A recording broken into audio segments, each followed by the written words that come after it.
¿Me alcanzan a escuchar? Sí, sí, sí. Sí. Sí, tengo una construcción aquí al lado y he negociado con ellos porque están usando una máquina horrorosa que no dejaría escuchar a nada.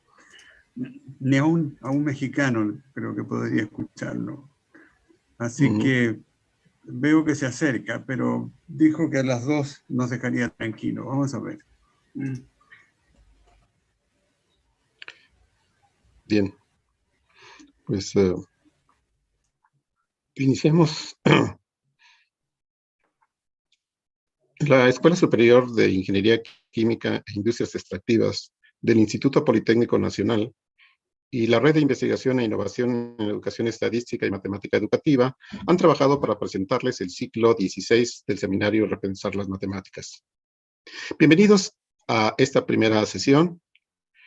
Y bueno, a lo mejor diríamos, para estar de acuerdo con los tiempos, también que esta es la temporada 16 del seminario y esta nuestra sesión será la 123 del total de las que hemos tenido. Varios de ustedes conocen el seminario, pues han participado en algunas sesiones o incluso en ciclos previos completos, pero también tenemos profesores, y esto nos da mucho gusto, que inician su participación en este ciclo. Recordemos que este es un espacio de diálogo entre profesores e investigadores en educación, en particular en educación matemática o matemática educativa, como también la conocemos.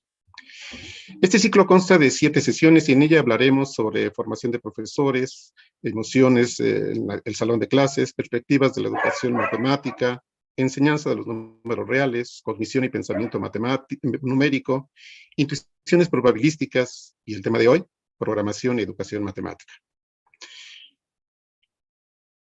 En esta ocasión tendremos la oportunidad de dialogar con destacados investigadores de Chile, Portugal, México y Colombia e investigadoras desde Suecia y Argentina. En este momento contamos con un registro de 60 participantes de Brasil, Chile, Colombia, Ecuador, México, Perú y Venezuela. Principalmente se han registrado profesores, pero también estudiantes de bachillerato, maestría y doctorado. También contamos con investigadores y funcionarios. Tenemos una amplia participación de profesores del IPN,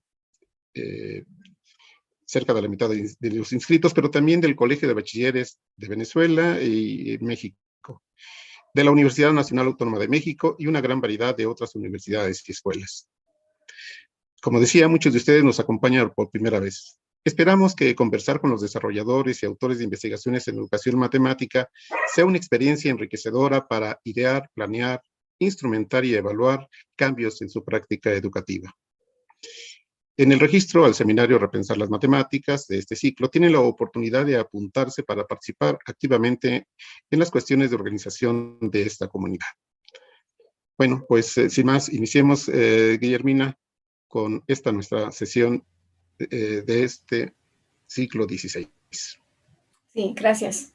Bueno, buenas tardes a todos. Bienvenidos a esta sesión 123 de nuestro seminario Repensar las Matemáticas. Desde nuestros encierros particulares y con el deseo de salud para todos ustedes, les damos la más cordial bienvenida a nombre de la coordinación del seminario Repensar las Matemáticas. También queremos invitarlos a leer los documentos de referencia y dejar sus preguntas a través del foro del blog del seminario Repensar las Matemáticas y también a través del canal de YouTube. En esta ocasión tenemos el gusto de conversar con el doctor Fidel Otey Zamorra desde Chile, a quien agradecemos mucho su disposición a participar en nuestro seminario. Estuvo con nosotros en el ciclo anterior y afortunadamente hoy podemos seguir platicando sobre programación y matemáticas. Bienvenido, doctor Fidel.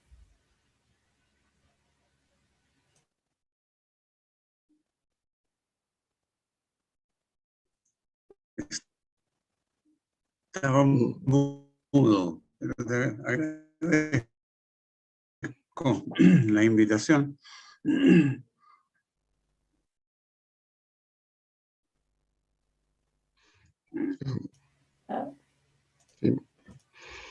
¿Se escucha? Sí, ahorita ya se escucha. Ok. No, estaba solamente agradeciendo y esperando tus palabras.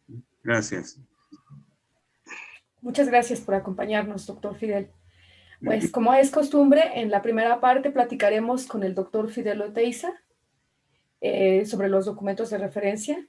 En la segunda parte le daremos la palabra a los participantes a través de nuestro foro. Los invitamos nuevamente a dejar sus preguntas escribiendo un título, su nombre completo y su unidad académica de procedencia. A quien nos acompaña a través de YouTube, también los invitamos a dejar sus preguntas. Veamos una breve semblanza de nuestro invitado, doctor Fidel Oteiza.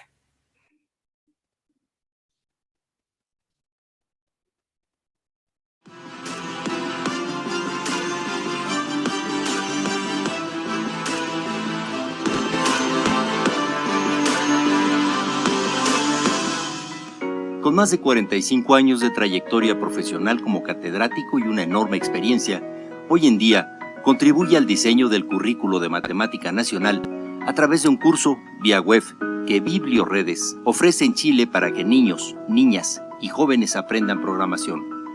En su currículum destaca su trabajo como asesor del Ministerio de Educación en la Unidad de Currículo y Evaluación de Chile. Estudió en la Universidad Católica de Chile, donde se graduó como profesor de matemáticas y física. Tiene una maestría en educación matemática y un doctorado en currículum e instrucción con especialización en educación matemática por the Pennsylvania State University en Estados Unidos. Fundó y lideró el Centro de Investigación y Desarrollo en Educación, Comenius. Y además, ha colaborado en revistas de impacto internacional como autor y coautor en más de 21 artículos de divulgación científica. Sin lugar a dudas, nos referimos al doctor Fidel Oteiza, quien hoy nos acompaña en el seminario Repensar las Matemáticas. Bienvenido.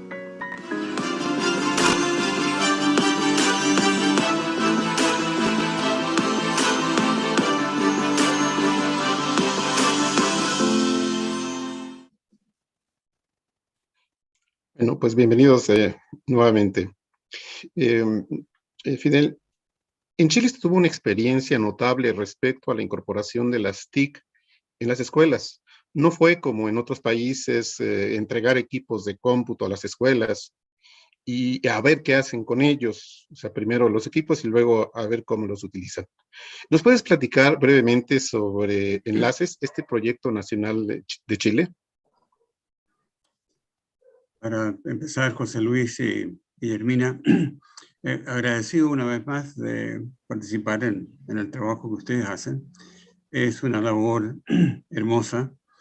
Es sesión 123. He tenido el placer de escuchar a colegas de distintas partes del mundo, gracias a ustedes, recorriendo algunas de las presentaciones previas. Así que comienzo por felicitarlos y desearles el mejor de los éxitos en esta versión número 16 del esfuerzo que ustedes hacen. Claro, tú me pides, como dicen en México, platicar. Tuve que es recordar tal vez una de las experiencias más significativas en las cuales me tocó participar en mi vida profesional. Es un proyecto Enlaces. Efectivamente, nació en la primera reforma de este país volviendo a la democracia. Entonces, tiene una energía, y tuvo una energía y un significado que a mí al día de hoy me moviliza y me emociona. Así que encuentro hermoso que colegas del Politécnico de la Ciudad de México se interesen por esa experiencia, ¿no? Efectivamente fue un esfuerzo, yo creo que singular en muchos sentidos. Tal vez el aspecto más notable fue que fue un proyecto que quiso llegar directamente a los profesores y el Estado delegó en 20, creo que eran 25 universidades las que tuvimos la posibilidad de participar en ese proyecto. Y por primera vez en nuestra historia se constituyó una red éramos más de 25 porque después hubo que contratar a otras, universidades del país conectadas por más de 15 años trabajando por la educación pública chilena. Fue muy impresionante. En cada uno de las zonas, de las regiones del país, se formaron centros zonales. Esos centros zonales tuvieron la oportunidad de tener financiados especialistas. El nuestro radicó en la Facultad de Ciencias, en el Departamento de Matemática y Ciencia de la Computación de la Universidad de Santiago. En otras partes fue en escuelas de educación, en otras partes fue en escuelas de ingeniería. Pero estuvimos todos conectados. Empezó el piloto fue en el 93. Eso lo hizo Pedro Hepp, liderando un equipo en la Pontificia Universidad Católica acá en Santiago. Pero ya en el 95 se extendió esto, hubo licitación pública nacional, pudimos participar distintos equipos, distintos grupos en el país. Nosotros quedamos a cargo del centro zonal de uno de los de Santiago.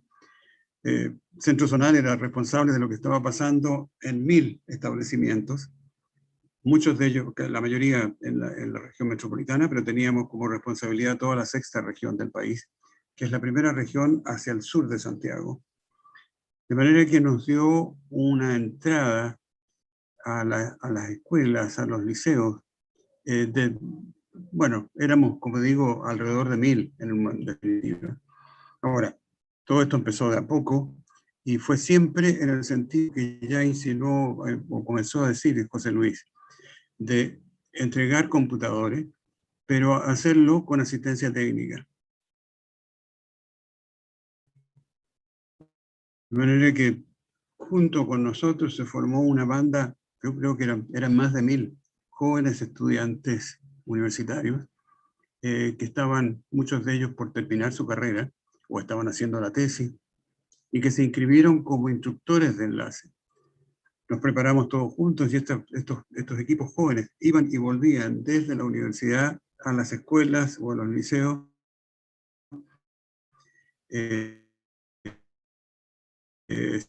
cercanos y lejanos.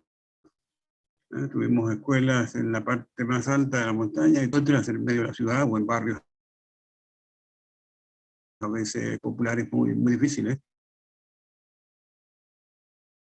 Incluso una en un centro de esquí. Y esto es algo que se fue replicando en todas las regiones.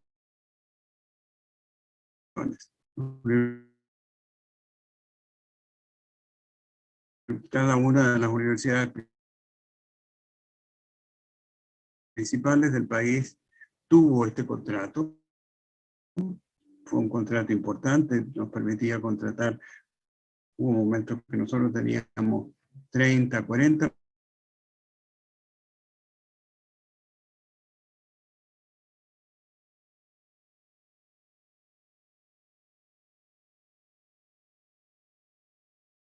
personas trabajando para asistir a los profesores, pero al mismo tiempo era un espacio donde se hizo investigación y desarrollo, donde los proyectos de investigación que nosotros teníamos antes pudieron florecer y pudieron ir a universidades y escuelas. Extraordinariamente interesante, dice a los profesores qué es lo que hay que hacer, sino que le entrega los medios.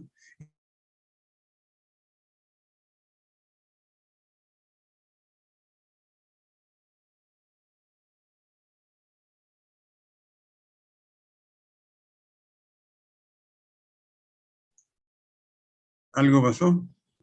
¿Estoy de vuelta? Sí, ya estás de vuelta. Sí, gracias.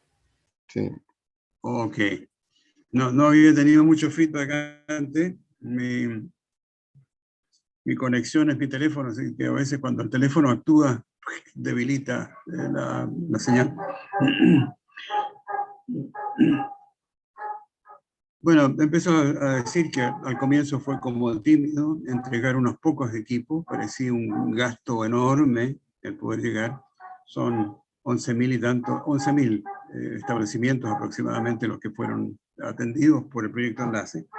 Y esto empezó con muy pocos equipos y efectivamente lentamente. Los ministros que vinieron después del primero que había iniciado esto, se entusiasmaron, y donde decíamos que teníamos 100.000 equipos, decían aquí hay 300.000 equipos. Y había que poder llevar esos equipos, instalarlos, asegurarlos, tenerlos en los establecimientos. De manera que sí, fue un proyecto que yo creo que por las otras preguntas podemos sacar un poco más elementos de él, ¿no? Pero hay que pensar que fue entrega de equipamiento, entrega de conectividad. El país mismo tuvo que pararse sobre un estándar nuevo de comunicaciones para que el enlace llegase a las islas, al sur, incluso a la Antártida llegaba alguna señal en algún momento, incluyendo la isla de Pascua al otro lado, ¿no es cierto?, del Pacífico. De manera que fue y por preguntas o por parte de intereses de ustedes se podría precisar un poco más cómo se hicieron, las cosas que se hicieron, etc. Pero creo que como idea puede ser inicial. José Luis o Guillermina me pueden pedir alguna precisión ahora o pasamos como a ustedes les parezca, ¿no? Creo que está bien lo que comentas. O sea, vamos con las demás preguntas. Sí. Algo que quisiera destacar es esto de pues, lo importante que fue la continuidad. O sea, terminó, supongo, la gestión de gente de educación del gobierno de Chile. Exacto. Los que le siguieron continuaron, ¿sí? Que es algo que 15 años. parece que es muy difícil luego en ciertos países lograr estas continuidades, ¿no? O sea, ese reconocer el trabajo previo de unas administraciones para continuar, reforzar esto mismo. José Luis, te agradezco mucho la puntuación que hiciste, porque fue el momento en que se empezó a hablar en el país de políticas educacionales de Estado y no de gobierno. Y hay momentos en que hemos tenido algunas disyunturas después, pero creo que ha habido, y a mí me tocó estar en el Ministerio de Educación después de Enlace, como miembro del equipo de currículum, y ver que se terminó un gobierno y venía el otro. Se produjeron, las placas tectónicas no siempre estuvieron cómodas, pero mucho continuó. Y concretamente, por lo menos en 2 de las transmisiones del poder, se siguió y se amplificó lo que estaba haciendo el anterior. No es fácil. Cada persona que llega al Ministerio de Educación quiere dejar su impronta y parten cosas nuevas. El momento en que murió Enlace, claramente la persona que tomó Enlace, a mí me tocó entrevistarla por casualidad, 5 días antes de que lo nombraran, no sabía lo que era Enlace. Y ahí sí tuvimos una hecatombe. Hubo un momento allí, que fue cuando ya empezó a desmoronarse y se terminó esto cerca del 10, 11, hace casi ya 10 años, ¿no? que el proyecto como tal desapareció. Quedó una institución, Enlace del Ministerio de Educación, que continúa la obra. Pero este esfuerzo mancomunado de investigadores, educadores, futuros profesores, a lo largo de todo el país, se interrumpió alrededor del año 11 o 12 ya. Ya. Muy bien. Guillermina. Sí, gracias. Es que interesante todo lo que nos está platicando, doctor Oteiza, cómo ha sido todo el proceso de este proyecto de enlaces. Y bueno, pues pasando a la siguiente pregunta, la idea que nos expone en el capítulo del libro sobre el impacto de las tecnologías de la información en los aprendizajes y ciertas confusiones sobre su naturaleza, nos permite preguntar cómo deben mencionarse estas tecnologías en los programas de estudio para que se orienten hacia soluciones educativas que hagan uso de ellas.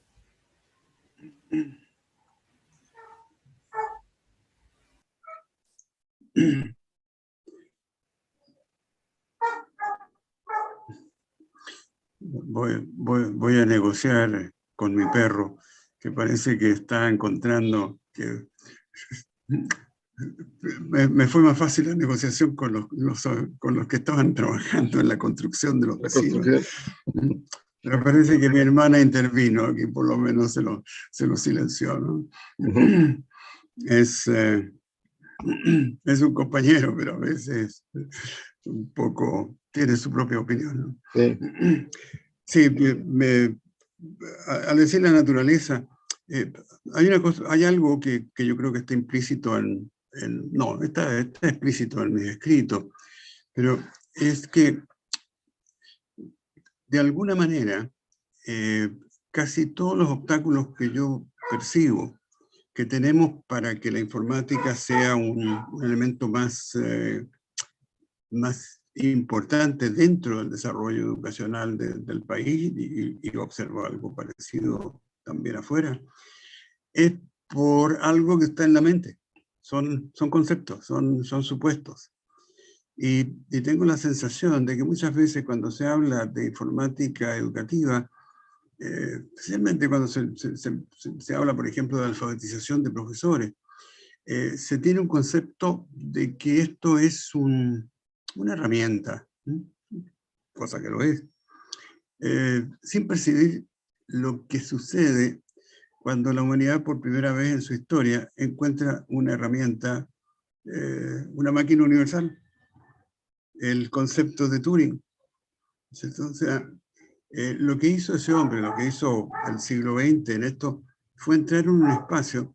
Cuando dice máquina universal, está diciendo un sistema que se puede poner en correspondencia 1 a 1 con cualquier sistema que sea descrito formalmente. De manera que lo que un niño o nosotros somos capaces de describir, la informática lo puede hacer. Entonces, por eso digo la naturaleza, o sea, no es que aprendiendo a programar se aprenda a hacer algoritmos más rápidos. En realidad, si se entra en pensamiento computacional, que es lo que está, voy a mencionarlo varias veces después de este movimiento que se ha producido en los últimos 10 años, lo que se hace es incorporar a los jóvenes en una manera de pensar, pero también entregarles las herramientas para ponerlo en acción. Entonces, al hecho de que un inmigrante ruso de 15 años que ingresó a algún lugar de caridad en Boston, 15 años después, firmase en ese mismo lugar un contrato de $20.000 millones con la Apple por haber creado WhatsApp, no es broma, ¿no es cierto? O sea, le está diciendo que son herramientas de un poder inusitado. Y nosotros, al no incorporarlas de una manera interesante dentro del currículum, privamos a nuestros jóvenes de ser esos creadores dentro. Entonces, yo había puesto una nota, me dediqué a escribir un poco acerca de las preguntas que ustedes compartieron conmigo el viernes, y la primera palabra que anoté fue que en el currículum se note que es para la creatividad, no es para la nota. Es creatividad. Estas herramientas son casi el inverso de una sala de clase. En la sala de clase poníamos, algo pasó entre medio que no nos deja hacerlo ahora, poníamos a los jóvenes a escuchar, a recibir, a educarse. Estas son máquinas de producción. Entonces, se puede poner en práctica ese verbo que dice que aprendemos más cuando emitimos que cuando recibimos. Las salas de clase están tan mal hechas que alguien inventó la sala de clase invertida. Porque están hechas para escuchar, para ver, ¿eh? Y no están hechas para hacer, para crear. Entonces, ese es uno de los obstáculos que ha tenido la computación dentro del sistema. Es que rema en otro sentido. Entonces le quita al profesor la oportunidad de hacer las cosas que estaba acostumbrado a hacer, y le da al estudiante la oportunidad de hacer cosas que ojalá las sigan haciendo. Así que al pensar en la naturaleza, no pensar que esto es un lenguaje, no pensar que esto es una cultura y al mismo tiempo es como el mármol, la greda en la cual los jóvenes pueden estar creando y esculpiendo lo que viene hacia adelante, ¿no? No sé si va por allí tu pregunta, pero cuando pienso en la naturaleza, lo que más me llama la atención es eso, ¿no? La vez que en Penn State, que ustedes mencionaron delante, un profesor me puso en contacto con esto el año 69. Vi lo que era. Dije, pero esta es la máquina que necesitamos en educación. Es una máquina de creación. Entonces, yo creo que es en torno a ese tema, a ese pivote que me gustaría que se trabajara o se pensara cuando se está pensando en usar estas tecnologías. Los que dirigen tienen ese concepto un poco empequeñecido. Me recuerdo haber conversado aquí muy cerca con el director general de la oficina de la UNESCO en Santiago. Y cuando terminé, varias veces él se había referido al computador como televisor. Y finalmente me dijo, bueno, ese proyecto era un proyecto para introducir informática en América Latina. Vaya a conversarlo, y me mandó a conversar con un exalumno mío que actuaba como técnico de computación en la oficina. O sea, la percepción de ellos es que es como de la electricidad, tiene que ver con, es una tecnología a la cual hay que pagar la cuenta de vez en cuando. Es una máquina muy poderosa. Disculpa la salida, pero... Sí. No, pues todo lo que nos está diciendo ahorita con respecto a esto de la naturaleza propia de la informática, o bueno, del pensamiento computacional, y sobre todo, pues, crear pues redes globales de transmisión de la información, pero además que surjan estas ideas y juicios de valor en la matemática o en cualquier otra asignatura. Adelante, maestro.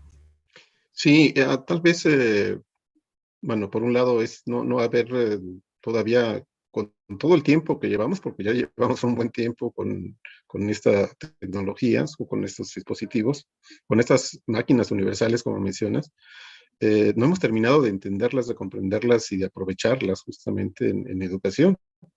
¿Sí? Y no sé si parte de la situación es que se reconocen a las escuelas como instituciones conservadoras, esto es, renuentes a incorporar cambios, a explorar, animarse, ¿no? A, digamos, tal vez aventurarse.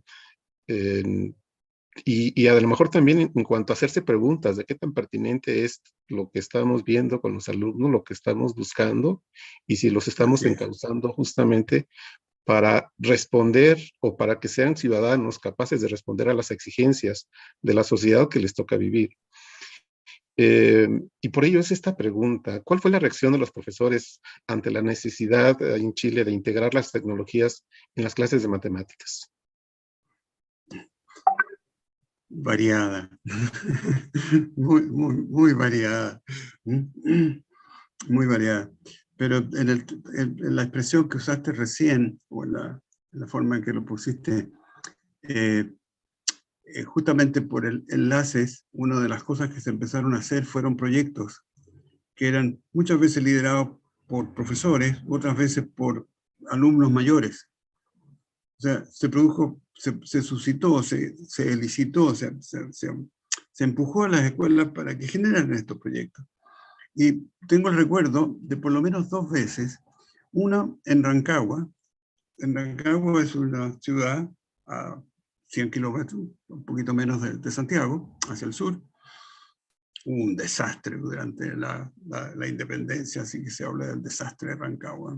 Los españoles le dieron muy duro a los patriotas en esa zona. Y en ese mismo lugar hay una plaza. Y los proyectos de enlace fueron presentados en la plaza.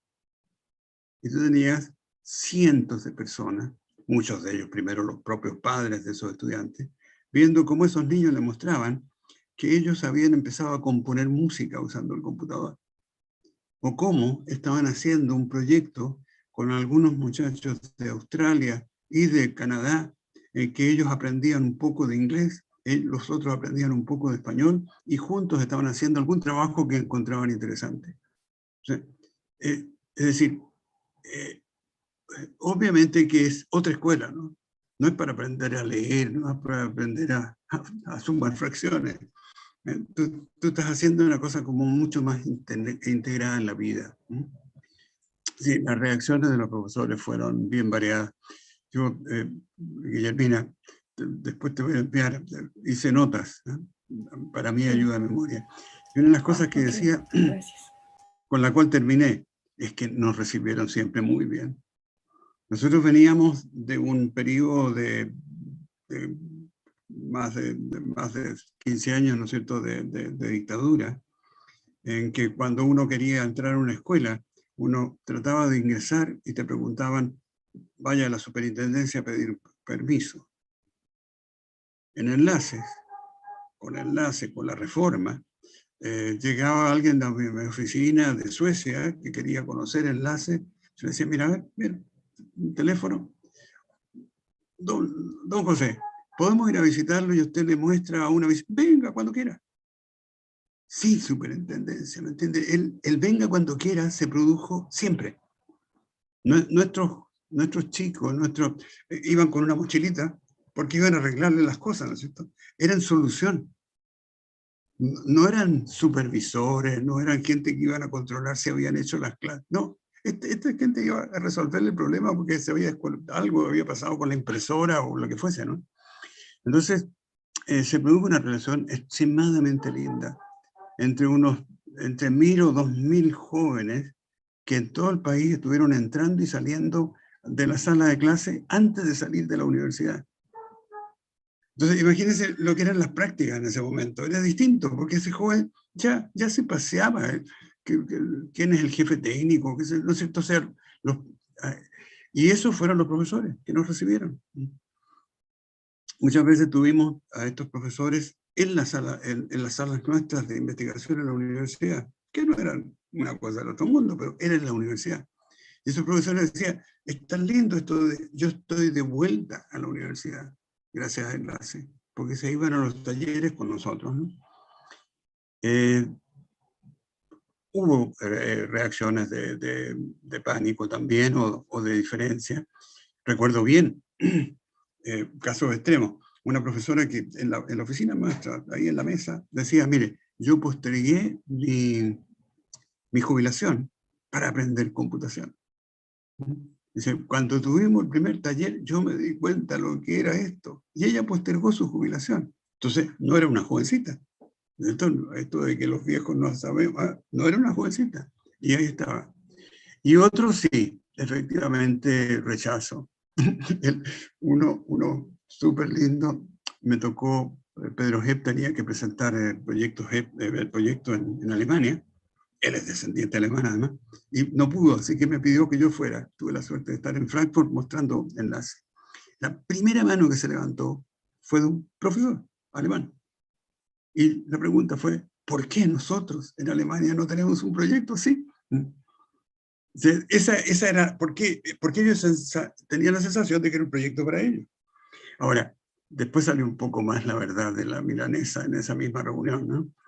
Había todo un movimiento de profesores alemanes que decían, nosotros no tenemos por qué aprender algo que no está en nuestro contrato, y mucho menos hacerlo. O sea, las dos cosas yo creo que van juntas, porque es una exigencia. Un tema que fue hermoso de tratar, no siempre con éxito, era el temor de los profesores. Nosotros llegábamos a enlace, se ponían las cosas, se hacían los talleres, y siempre nos arreglábamos para que hubiese directivos, profesores y alumnos. Y si posible, apoderados. Porque con esto después conseguíamos que la comunidad misma empezara a conseguir más, etc. Y era clásico. Tú te acercabas, estaba la pantalla ahí y estaba la persona al frente. Si el que se ponía al frente era estudiante, ¡fum!, las manos al teclado. Inmediatamente, antes, las manos al teclado. Si el que se ponía adelante era profesor, no puedo hacer el gesto aquí, las manos cuidadosamente atadas a la espalda, mirando, tratando de entender. Ya está, ¿no es cierto? Pero las manos cuidadosamente amarradas, tomadas una con otra en la espalda. Y esa actitud, ¿qué es lo que te estaba diciendo? Es, yo no puedo. Y ese profesor estaba mirando.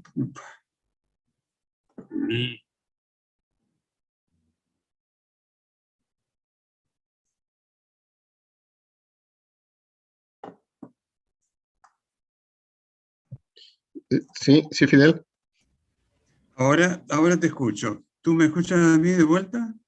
Sí, sí, te estoy escuchando. Te ¿Aló? estamos escuchando. Sí, desapareció la imagen, se fueron ustedes y me sentí perdido, tal como el Uy, profesor. nosotros te seguimos viendo Aquí como... seguimos. ¿Sí? Sí. Hay algo acá, sí, parece que es una oferta de Zoom que quiere que yo vea qué cosas fantásticas se puede hacer con él. Y me dejó extrañamente como fuera de la reunión. Sí, pues, no voy a hacer mucho para no cortar. Pero creo que, estoy diciendo, los profesores recibieron bien el proyecto, porque era un proyecto generoso, en el sentido que llegaba con regalos, ¿no es cierto? Llegaban las cajas, llegaban los computadores. Hay que decir que en los años anteriores a Enlace, desde la aparición de los primeros equipos de 4K, ¿no es cierto? Los Atari, los primeros, muchos profesores gastaban plata de su propio sueldo para tener un computador en la escuela. Y es más, formamos la Asociación Chilena de Informática Educativa, de la cual tuve el gusto de ser presidente, el único que hubo, porque después desapareció. Enlace como que disolvió eso, pero teníamos reuniones anuales de 300 profesores mostrando lo que estaban haciendo. Eso en a fines de los años 80, el comienzo de los 90. Entonces, los profesores lo recibieron de forma muy desigual, pero Enlace fue en general bien conceptuado, ellos lo consideraron un apoyo.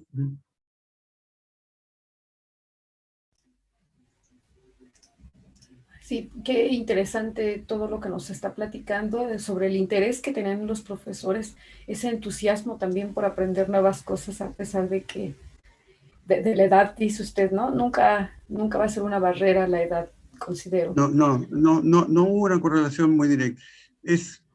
Curiosamente, son los profesores de matemáticas entre los más resistentes a usarlo dentro de matemáticas. El profesor de matemáticas y la pizarra parece que es como una... Es muy sagrado. Sí, de hecho también en física también lo mencionan mucho, dicen que siempre se debe arrastrar el lápiz para que pueda haber un aprendizaje, también están como que les cuesta un poco de trabajo, son renuentes. Y en ese sentido, sí, adelante. Sí. Y en ese sentido, pues va la siguiente pregunta, ¿qué informática debe conocer un profesor de matemáticas? Mira, yo creo que eso es parte de una política, ¿no es cierto?, que debiéramos, ojalá tengamos la oportunidad de trabajarlo juntos. Para comenzar, es mucho más de la que saben ahora. Porque es más todavía si estamos pensando en el profesor de matemáticas. Lo pienso para todos, ¿no? Pensaba, aquí hay una decisión previa. ¿Es efectivo que la escuela tiene por misión preparar a las nuevas generaciones para lo que ellos van a encontrar en la vida? Si alguien piensa que la escuela tiene algo que ver con eso, entonces tenemos que saber mucha informática, porque los jóvenes viven en esa tecnología y cada vez más esa tecnología va a estar condicionando, va a estar armando, va a estar configurando lo que son sus espacios de trabajo, sus espacios de comunicación con sus parejas, con sus amigos incluso toda su diversión y su pasatiempo. Entonces, si la escuela prepara para el futuro, pues no puede sino que preparar para esta técnica. Entonces no podemos tener profesores que para poder resolver algún problema tienen que recurrir a sus propios estudiantes. Necesitamos profesores con formación fuerte. Y eso se contrapone a algo que es como un sentimiento que de alguna manera hemos sido cómplices todos, y es que pareciera que los profesores no tienen por qué saber demasiado de nada, y necesitan saber mucha matemática, y buena matemática, y necesitan saber mucha información, computación, y buena computación. Yo tuve la suerte de iniciarme en un momento, para mí me pilló por sorpresa al ir a hacer el posgrado en Pensilvania, pero junto con entrar al doctorado de matemática y al de educación, me fui inmediatamente al de ciencia de la computación, para entender el fenómeno.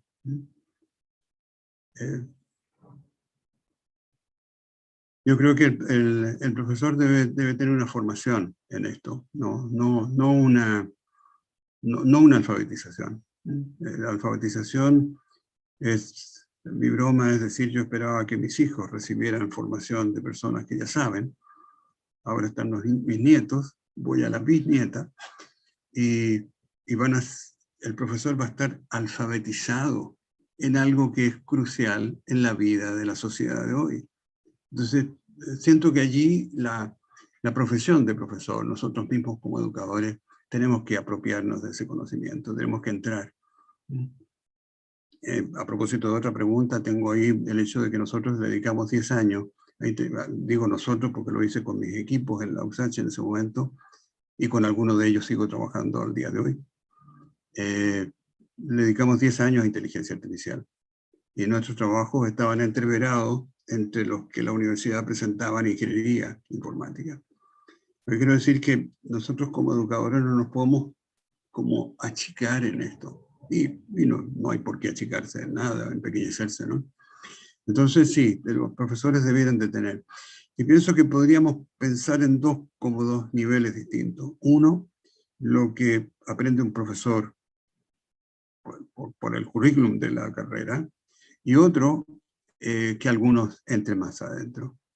Yo creo que al menos un profesor en cada escuela o centro de formación en el mundo debiera de tener muy buena formación en ciencias de la información y tener muy buenos contactos para seguir al día en eso.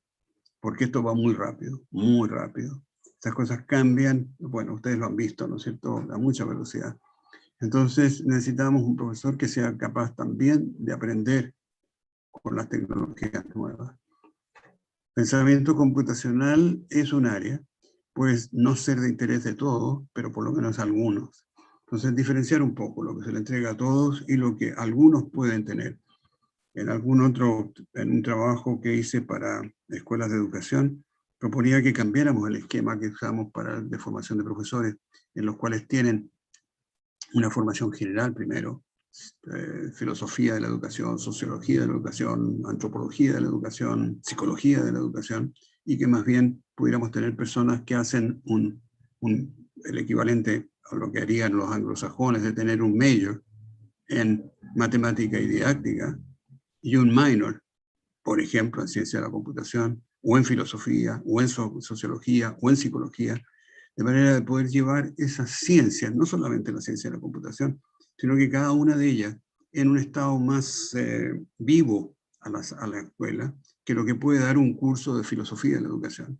Es distinto tener un minor en filosofía y participar en una comunidad escolar, o tener un minor en antropología y participar en una comunidad escolar, que haber tenido algunos cursos de formación general.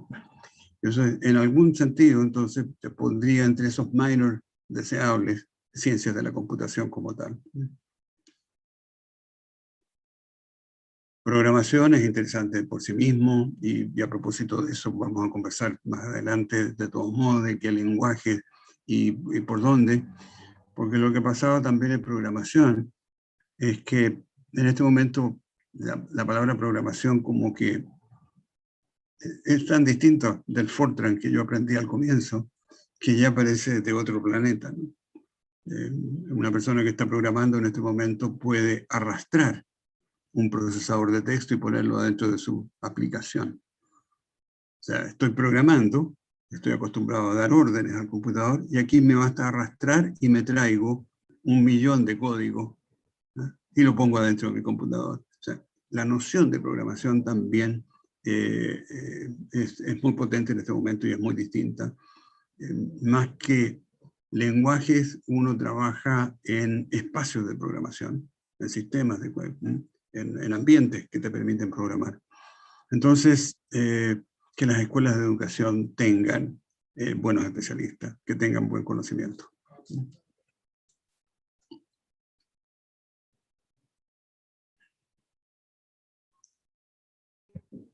Desde luego el reto que planteas es fuerte para las escuelas, para los profesores, pero como mencionas, de alguna manera las necesidades que tienen nuestros estudiantes nos llevan a eso, ¿no?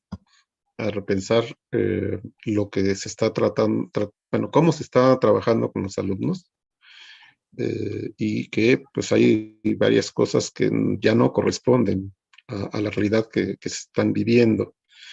En ese aspecto también creo que en varias escuelas, en varios sistemas educativos, se incorporó la computadora, una asignatura sobre computación, pero alejado, a veces muy alejado de matemáticas. Y en ese aspecto, será como necesario reconocer, no sé si decirlo adecuadamente, esa cercanía que debiera tener matemáticas con asignaturas de programación y cómo lograr esta vinculación. Es un tema extremadamente interesante, ¿no? La semana pasada tuve la oportunidad de participar en un simposio que organiza la Universidad de Luján, y tuve la oportunidad de conocer allí, aquí tengo los datos de él, es un griego y un argentino que trabajan justamente en la vinculación entre el aprender matemática y el programar. O sea, han creado justamente uno de estos espacios de programación, en los cuales el estudiante puede ir viendo el efecto en el objeto matemático de un cambio en su programa, o a la inversa, ver qué cambios en el programa son necesarios para generar tal cambio dentro del objeto matemático que se está trabajando.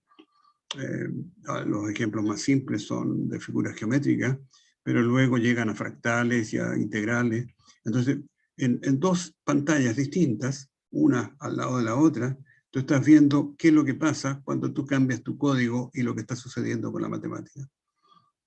En realidad, computación, si uno lo mira en todos sus orígenes y en su desarrollo, es casi una parte de las matemáticas, como una expresión más física de la abstracción matemática, ¿no?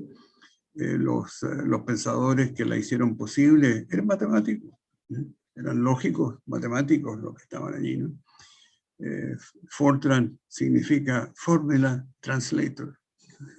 Formula Translator, traductor de fórmulas, ¿no es cierto? O sea, es una cosa que... Entonces,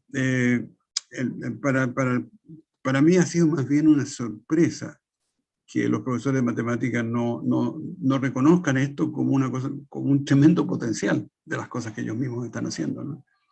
Y cosa que se ve cuando se ven los algoritmos, estos esfuerzos de inteligencia artificial de alejarse de los algoritmos y ir a la heurística, te obligan a razonar matemáticamente. Y es una búsqueda muy fuerte, ¿no?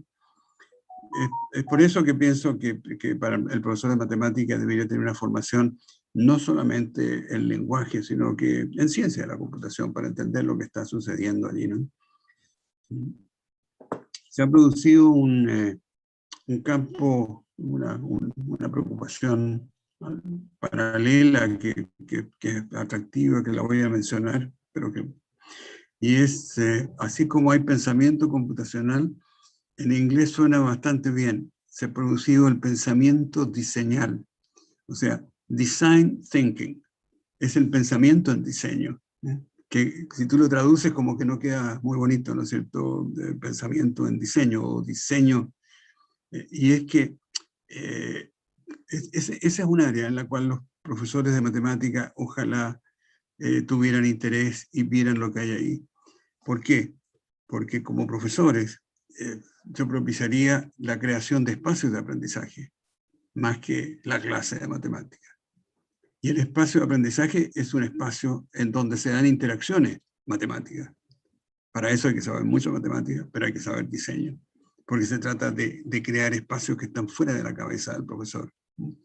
Entonces, en ese sentido, siento que la informática es como un camino para que nosotros, como educadores matemáticos, le demos un sentido a la enseñanza actual, nuevo, y muy cercano a los intereses de los jóvenes.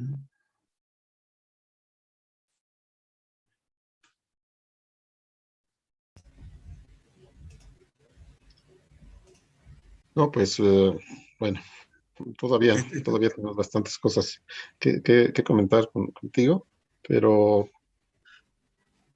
pues, digamos, el tiempo que tenemos destinado para esta primera Sí.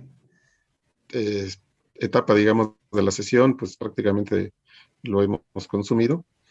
Pero bueno, hay ya también algunas participaciones que tenemos. Guillermina, ¿tienes por ahí alguna? Sí, ya tenemos muchísimas participaciones, tanto en de participantes que nos están siguiendo desde YouTube y también en el foro. Entonces, bueno, empiezo con la primera pregunta. Antes de eso, por favor, para nuestros participantes que nos están acompañando, les invitamos a que dejen el título de la pregunta, su nombre completo y su unidad académica de procedencia, por favor. Voy a empezar con una de YouTube del maestro Domingo Márquez Ortega de la UNAM. Le hace una pregunta al doctor Oteiza de ¿los planes curriculares deberían hoy integrar las TIC en todos los campos disciplinarios?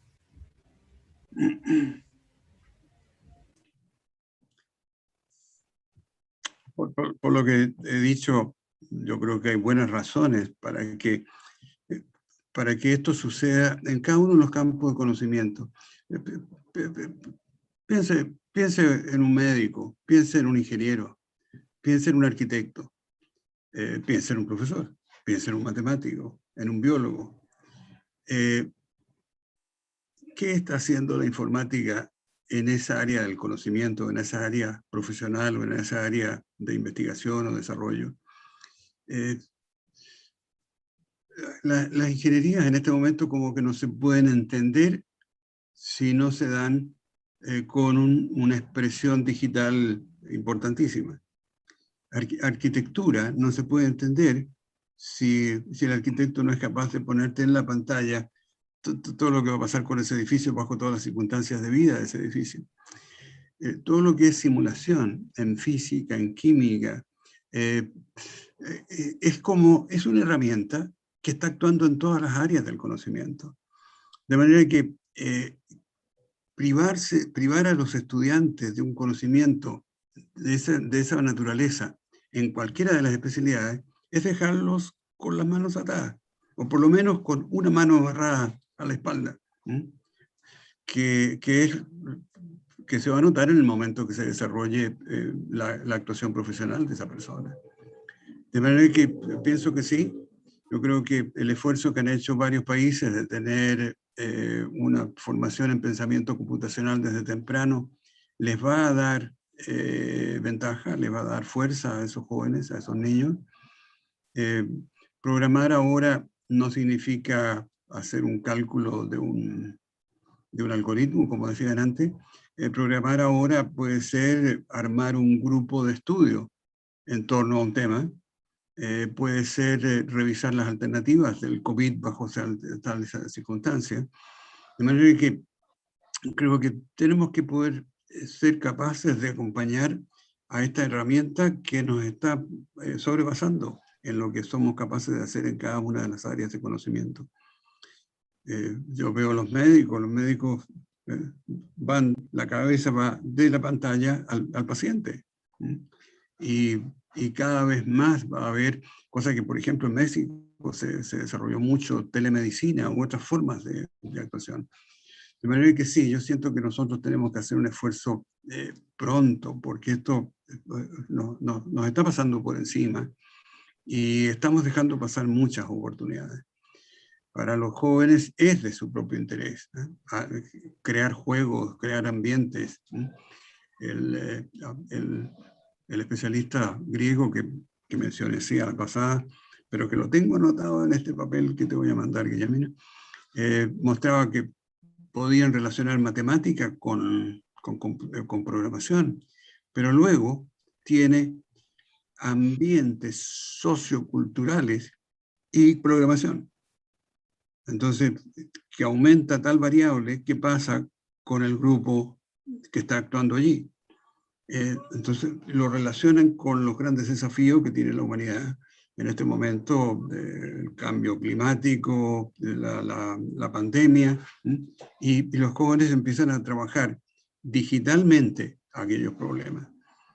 Y lo hacen en un ambiente casi de juego, de manera que creo que sí, por un lado, yo siento que es una obligación nuestra el entender eso suficientemente como para poder hacerlo entrar, y por otro lado es una oportunidad, porque las tecnologías nos están dando las herramientas para hacerlo.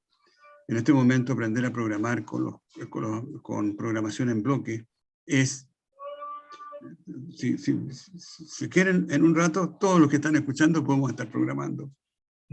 Y eso está disponible en forma gratuita para todos. De manera que yo siento que nos presiona porque nos pide algo que nosotros tenemos que ser capaces de hacer, y al mismo tiempo nos da herramientas para poder realizar eso y algunas otras cosas más, ¿no? Hay un tema que yo había tratado para otra de las preguntas que no pasó ahora, y es que lo que necesitamos es un conocimiento de muy buena calidad.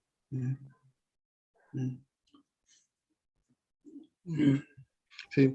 Sí. Sí, bueno, tenemos otra pregunta aquí en el foro de Luisa Peña, que es de la Escuela Superior de Comercio y Administración, Unidad Santo Tomás en el Politécnico.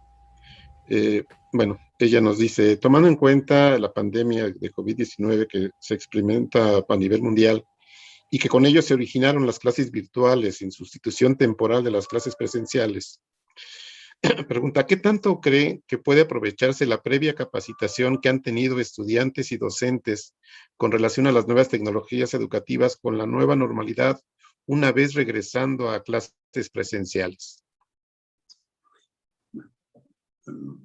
Agradezco la pregunta de la persona que la hizo, porque de alguna manera lo que hizo la pandemia en 2 días, las reformas educativas no lo habían conseguido en 100 años. ¿Cierto? O sea, el hecho de ponernos de frente, de que nosotros tenemos un sistema que no está al día, fue cuestión de horas. Y efectivamente uno ve que los profesores que habían tenido la oportunidad y el interés de aprender antes son profesores que en algún momento tuvieron ventaja. Entonces, o sea, pudieron realizar mejor su tarea. Una de las cosas que estamos observando, nosotros estamos trabajando con uno de mis socios con establecimientos educacionales de educación media y estos son técnicos profesionales a unos 700 kilómetros de Santiago al sur, en la región de la Araucanía, y que uno se da cuenta allí como los profesores que habían tenido soltura en el uso de la tecnología han tenido más posibilidades de ingresar a este ambiente. Y a la inversa, los sistemas que estamos creando ahora, lo que hemos hecho es algo bien sintéticamente en lo siguiente. Hemos empezado a usar las tecnologías que se usaron siempre o por años en educación a distancia, como Moodle y los elementos que tú puedes hacer, ¿no es cierto?, para tener un curso a distancia. Y entonces estamos proponiéndole a los profesores que en este momento ellos sean tutores de un curso a distancia con sus propios estudiantes. Y nosotros como técnicos les estamos ayudando a tener el sistema. Ahora, una vez que ese sistema y los profesores se den cuenta lo que significa que los estudiantes pueden leer por su cuenta, que pueden hacer tareas por su cuenta, que pueden evaluarse por su cuenta, que pueden retroceder a aquel tema de la función de primer grado que se le había olvidado, pero que lo pueda hacer como quiera, sin darle cuenta a nadie, que hay alumnos que se pueden disparar y ir a aprender lo que está sucediendo con una función logarítmica cuando todavía no saben lo que es logaritmo. Se van a dar cuenta de que en una clase regular disponer de esos sistemas harían que ellos fuesen asesores de estudiantes que están aprendiendo por su cuenta. La broma que hacía en una conferencia hace poco era la siguiente. Ustedes vieron la película Avatar. ¿Vieron la película Avatar? José Luis, ¿la viste? Y en Avatar había uno malo, muy malo. ¿Se acuerdan cómo los malos se ponían unos trajes, unos exoesqueletos, y con esto podían hacer cosas que multiplicaba por 10 o por 20 la fuerza? Bueno, sentimos que es la oportunidad en este momento de poner a prueba algunos exoesqueletos para el profesor, que una vez que lo sepa manejar, una vez que vuelva a la sala de clase, va a volver potenciado.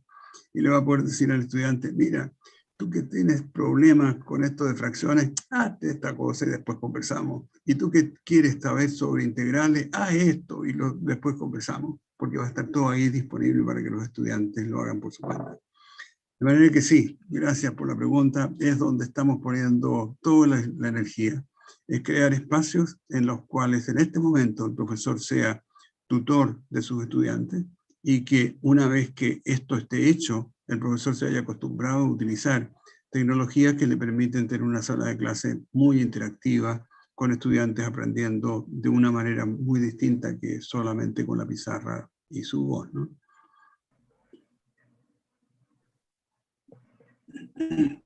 Avatar. Sí, claro, sí la vi. Pues entonces diríamos, esperamos, por un lado, una reacción nuestra como profesores distinta después de pasar las partes complicadas, difíciles de la pandemia. Y también creo que esperaremos alumnos también diferentes, ¿no? O sea, Sí. conociendo ya algunas características de las tecnologías, de los recursos que están disponibles, pues que no regresemos, no regresemos a lo mismo. Ahora, la capacidad de la escuela de no cambiar es enorme. Y el deseo de regresar a lo mismo, yo creo que debe estar latente y fuerte en muchos. Las tecnologías han entrado a la educación y no han permanecido mucho tiempo y no han podido sostener su promesa. Los videos educativos ahora se llaman YouTube. El cine educativo es el Discovery Channel. Y se acabó todo ese movimiento, ¿no? Entonces hay que decir que con las tecnologías digitales lo que vamos a tener después son tecnologías digitales. Y en ese sentido la escuela tiene una enorme capacidad para defenderse de tanto avatar, usando la palabra en otro sentido, que intenta cambiarla, ¿no? Pero sí, yo creo que nos va a dejar rastro. Los que tienen éxito en este ambiente no son los que tenían éxito antes necesariamente. Los que fallan en este ambiente o los que están deprivados en este ambiente no son necesariamente los que estaban deprivados en el ambiente anterior. Son otras competencias, son otras exigencias. Una cosa dura es el efecto que tienen las condiciones socioeconómicas en los aprendizajes en este momento, como que se han multiplicado al actuar sobre la conectividad y la disponibilidad de equipos y también de las condiciones familiares, ¿no? Pero sí, hemos puesto alguna esperanza, bastante esperanza en un efecto positivo en cuanto a las posibilidades de cambio y de mejora de la sala de clase o de nuestras posibilidades de aprendizaje.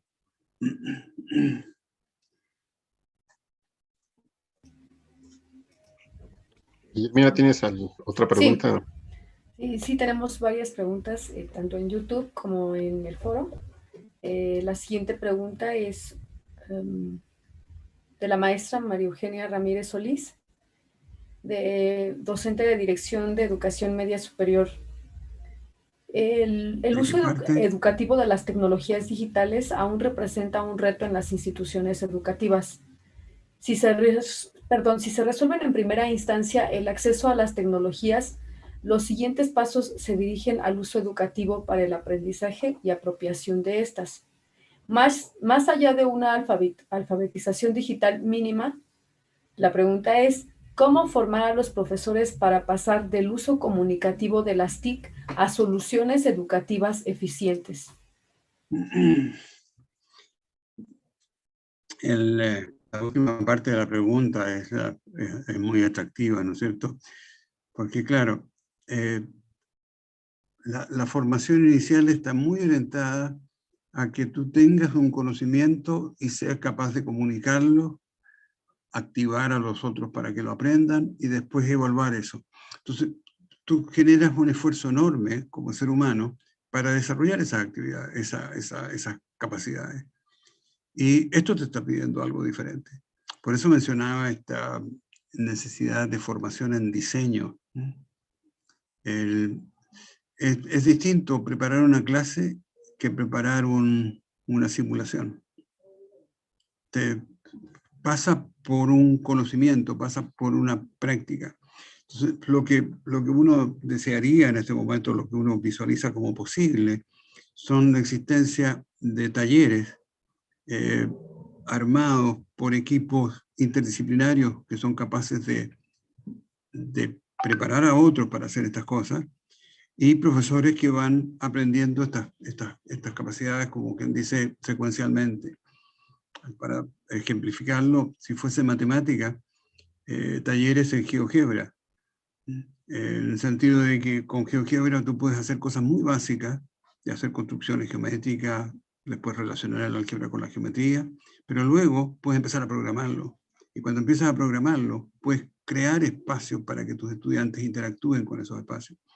Entonces, lo que yo imagino es como una política que podría desarrollar, no sé si los ministerios de educación o quienes, las agencias que lo consideren pertinente, en la cual hay talleres de formación de profesores en los cuales la orientación es al producto, es al diseño, desarrollo y generación de productos. Es distinta la formación que tú necesitas para poner nota que para evaluar productos. Entonces, varias veces en estas conversaciones digo, miremos lo que hacen las escuelas de arquitectura, las escuelas de diseño. Forman a personas que te van a presentar proyectos, no personas que van a tener una calificación. Entonces, la evaluación, por ejemplo, en los cursos que yo hice durante 30 años en la Universidad de Santiago, nunca tuvieron una prueba, pero tenían productos. Y esos profesores aprendían a usar la herramienta digital para generar espacios, y una vez que los tenían, eran capaces de transformarlos en objetos didácticos y ponerlos a prueba. Tanto que muchos de estos estudiantes pasaban a su práctica y las clases que hacían en la práctica lo hacían con estos objetos. Entonces es como un prepararse en un terreno distinto. Mi madre era excelente tejiendo y excelente cocinando. ¿Cierto? Si tú quieres tejer, tienes que ponerte a tejer, conocer de las lanas, y empezar a practicar y practicar y practicar. Los orientales dicen que se necesitan 1000 horas para tener un maestro en algo. Hay que dedicarle las horas que se necesitan para poder ser capaz de generar esos espacios de aprendizaje. De manera que si una profesora o un profesor dice, mire, profe, ¿cómo lo hago para poder yo crear una app? Y que mis estudiantes se den cuenta que ellos pueden crear una app, así como están estos teléfonos, ¿no es cierto?, que están llenos de esos apps.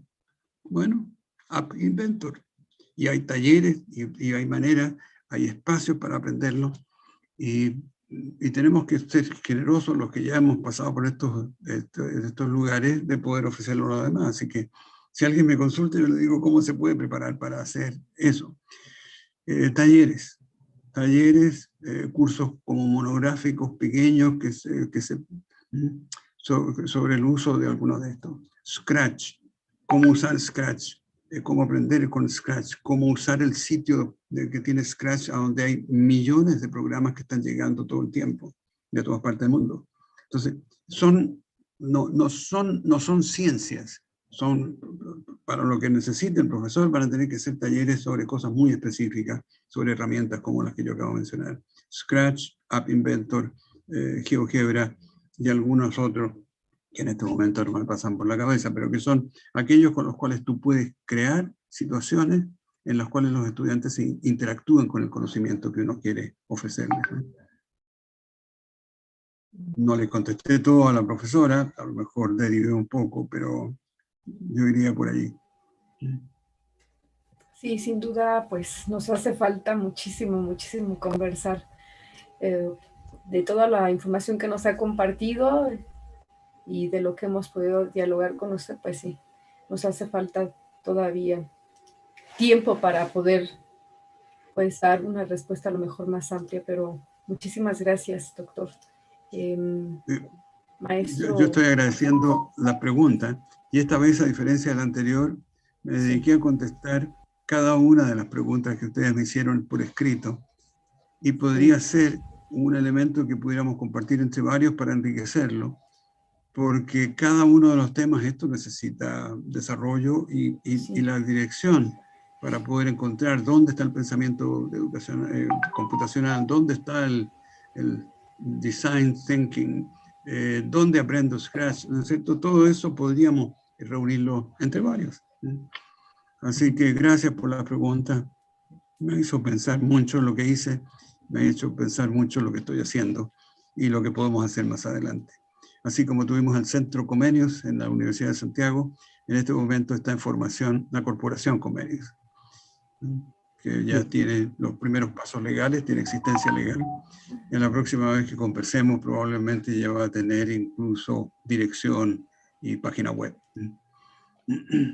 Y allí colocaré, entre otras cosas, las reflexiones que ustedes mismos me han propiciado. Todavía nos tenemos un poco más de tiempo y preguntas. Está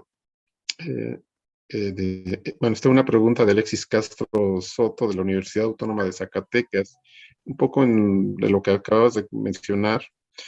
Dice, ¿cuáles son las herramientas de evaluación utilizadas en las clases en línea?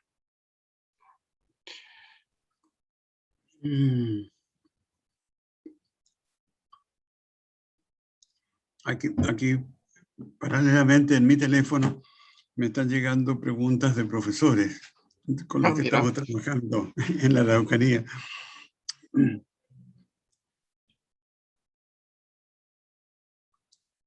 La evaluación en línea es casi un campo de especialización en sí mismo.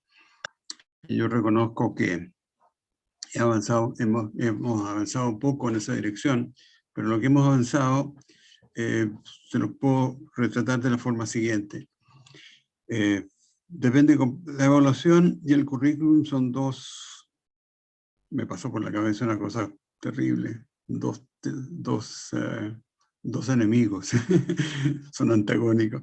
No, pero lo que debería decir es que la evaluación es congruente o debe ser congruente con la propuesta curricular, con la propuesta pedagógica que se hace, ¿no? De manera que, más que contestar en general, porque yo no podría decir que haya sistemas de evaluación, en educación a distancia, un desarrollo como el de Moodle, que es el más utilizado en definitiva en el mundo, ¿no? Tiene toda una parte que es de administración y una parte que es de evaluación.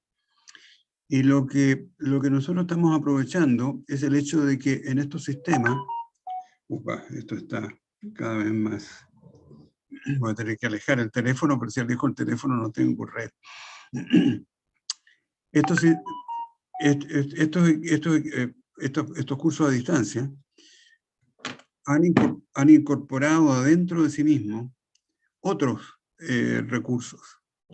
Por ejemplo, H5P, que es todo un desarrollo que está hecho más para educación. Ahora, ¿qué permiten estos? estos permiten generar ítems en los cuales, cuando el estudiante responde, la respuesta del estudiante es un dato que puede ser utilizado por el sistema de evaluación que uno le haya incorporado a su sistema. Como estamos propiciando un aprendizaje por la acción, le estamos dando a los estudiantes prácticamente, primero, un objeto digital interactivo que representa el ambiente matemático que queremos que explore. Y luego preguntas. Las preguntas tienen respuesta inmediata, o sea, tienen feedback inmediato. Y al mismo tiempo el profesor o el sistema puede utilizar ese dato como evaluación. De manera que cuando el estudiante hace una guía, el comportamiento del estudiante en la guía le es devuelto como la evaluación de su aprendizaje, sin necesidad de hacer una prueba específica posterior. Pero eso es porque estamos propiciando la interacción del estudiante con el conocimiento. Entonces, aplicando este principio de que la evaluación tiene que ser congruente con la filosofía y el pensamiento educacional que tiene el currículum, en este caso estamos usando la propia actuación del estudiante, le es de vuelta y dice, mira, en esta unidad así te fue. Esto parece ya saberlo, de manera que es bastante de formación, de evaluación formativa. El misterio es qué es lo que puede hacer la escuela para certificar que un estudiante es el que está contestando. El famoso no soy robot. Aquí tendría que ser la escuela, yo, José Luis Torres Guerrero, el que está contestando esta prueba, ¿no? Y no otra persona que lo hace por mí. Entonces, es un tema que tiene bastante aristas. Creo que la evaluación también va a ganar de esta experiencia que estamos teniendo todos de generar ítems cada vez más atractivos, menos estereotipados, pero que admiten feedback inmediato. Estamos ya hablando de respuesta abierta, de distintos formatos de ítem. H5P da muchas oportunidades para la persona que preguntó en cuanto a modalidades de implementar evaluación a distancia.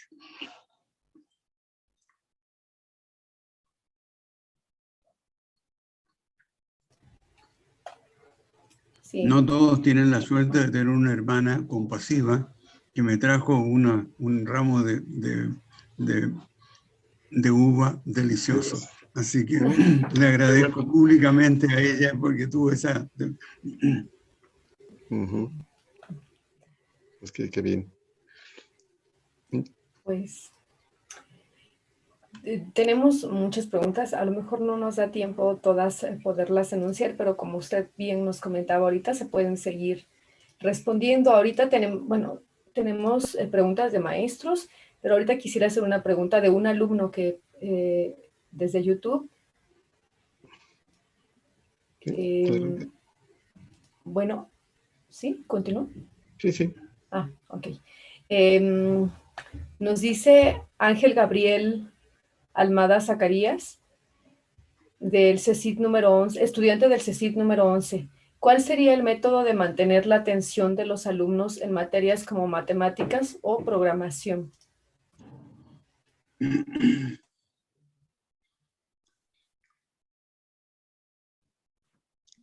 Todos sabemos que los gringos contestan en este momento, buena pregunta. Para decir que no es fácil. Claro, hemos hecho varias vueltas a la pregunta que tú haces. Se supone que uno más de 20 minutos no puede estar manteniendo el interés de alguien en la pantalla, a no ser que sea la Guerra de las Galaxias o seas un genio de comunicación, ¿no es cierto?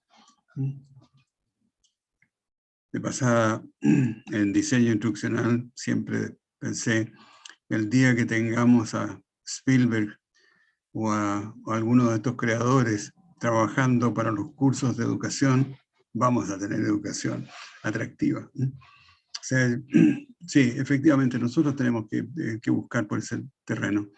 Lo que hemos hecho son guías cortas, guías en las cuales siempre hay una pregunta de ¿para qué estoy estudiando esto? Videos, simulaciones. Hemos visto cómo captura el interés de un estudiante el hecho de que tú empiezas a mover estos triángulos o estas formas con colores atractivos, con un buen diseño, bien directas. Nosotros las construimos en general con GeoGebra, pero una vez que están construidas, el estudiante al hacer la cosa, al actuar, ve. Andamos buscando el ajá. Ah, así se hace. Eso era. Entonces, cada vez que escuchamos, y a Dios gracias lo escuchamos, ¿por qué no me habían enseñado matemáticas antes? Pensamos, estamos atrayendo la atención y estamos llegando con un mensaje que no es explicarle al otro, sino que el otro ve qué está sucediendo. Me pican las manos para en este momento empezar a mostrar apples en los cuales el estudiante puede ver relaciones. Me llegó una en que tenemos que trabajar percentiles y posición en un curso, un tema de estadística para bien elemental. Y entonces, en Chile es bien clave tener una buena nota, un buen puntaje en la prueba de acceso a la universidad, que es la PSU. Entonces le decimos, ¿qué significa tener 600 puntos en la PSU? Y tener 600, se le hemos hecho a los profesores y a especialistas, y tampoco hemos tenido mucha respuesta. En realidad, estás a una desviación estándar por encima de la media de la población que dio la prueba contigo. Entonces, esa pregunta, por ejemplo, captura el interés porque un joven sabe que en algún momento va a ser evaluado por ese tipo de cosas. De manera que buscamos que sean elementos que pertenecen a la vida, que ellos mismos pueden, que les interesa la respuesta. Las guías nuestras empiezan siempre por preguntas. ¿Qué es lo que hace? El conocimiento cambia. ¿Cierto? Los conocimientos en química han cambiado impresionantemente en los últimos 20 años, 30 años. Los conocimientos cambian. Y este teorema de Pitágoras está allí igual desde 3000 años antes de Cristo. ¿Qué tiene de especial este teorema que resista? Cuando la IBM tuvo que quemar toneladas de papel porque todo el conocimiento de los sistemas IBM del decenio pasado ya no servían para nada. Entonces, es una pregunta epistemológica, pero una pregunta que los chicos dicen, en realidad, ¿por qué seguimos con esto, no?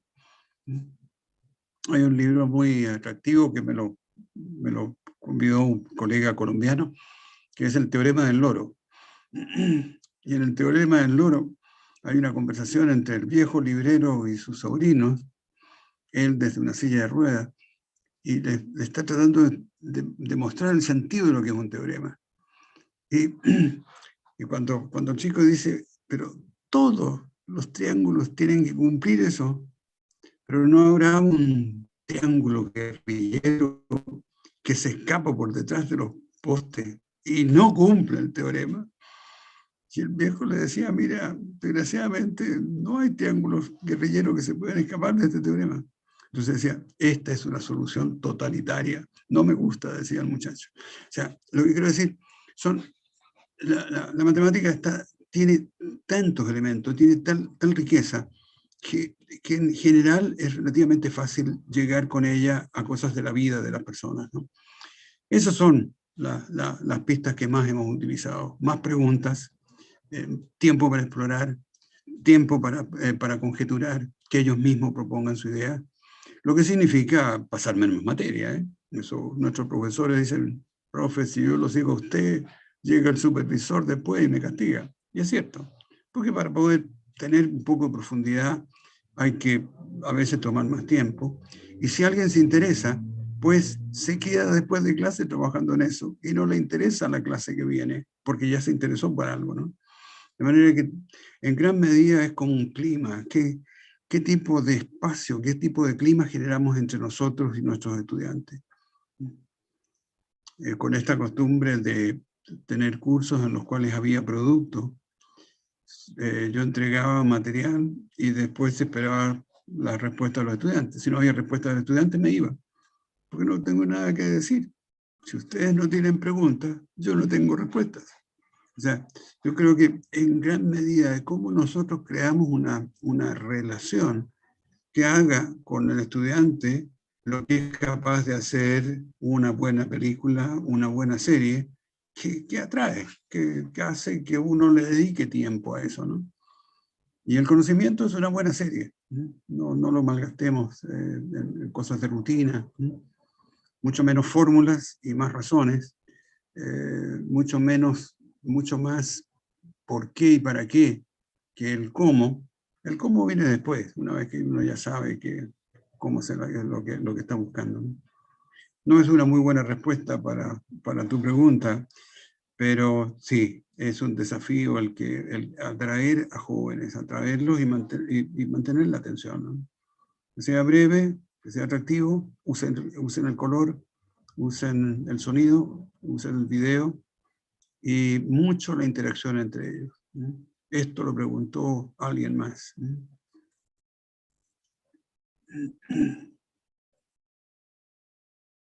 No puedo compartir con ustedes la uva, está excelente.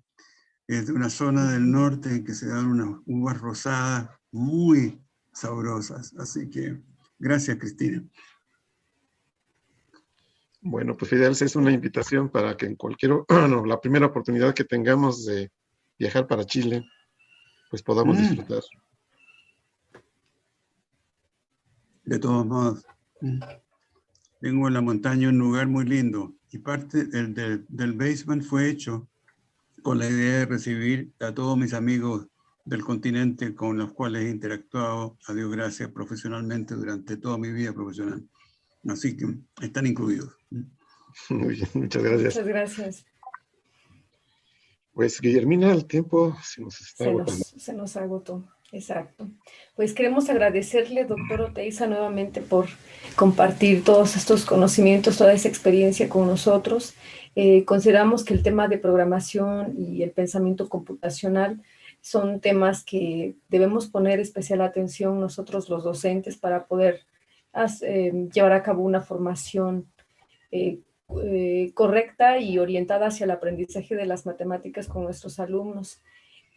Para seguir interactuando y continuar con esta conversación, pues les quiero recordar a todos los participantes que nos están siguiendo su participación en el foro sigue abierto, pueden seguir participando con las preguntas. El doctor Fidel Oteiza nos comentaba hace unos minutos que, pues sí, efectivamente no tenemos el tiempo para contestarlas ahorita todos en esta sesión, pero se pueden ir contestando a lo largo de esta semana. Y bueno, pues ya estamos en el cierre. Doctor Fidel, ¿quisiera decirnos algo para concluir esta sesión? Mira, eso es una palabra de agradecimiento y de reconocimiento. Siento que esta forma que tienen ustedes de trabajar, en la cual invitan y uno puede expresar con toda libertad y más bien estamos invitados a decir nuestras opiniones de la manera que lo podemos hacer, la encuentro hermosa. El hecho de que el trabajo de uno pueda ser utilizado, reconocido, útil para otros seres humanos es parte de la satisfacción que tenemos como educadores siempre. Así que está extraordinariamente agradecido. El proyecto Enlace efectivamente fue un proyecto que produjo un cambio en el país. Nosotros estamos pasando un periodo de descontento social que está por debajo de esta pandemia. Estamos pasando. Continuamos, pero en YouTube yo creo que se abrió un nuevo canal. porque entonces haríamos el anterior, lo que se venía haciendo. Te veo en YouTube. Dice medios de IPN. Sí, pero me refiero a que no puedes retomar una... Entonces, La sesión ajá. donde estabas. Ya.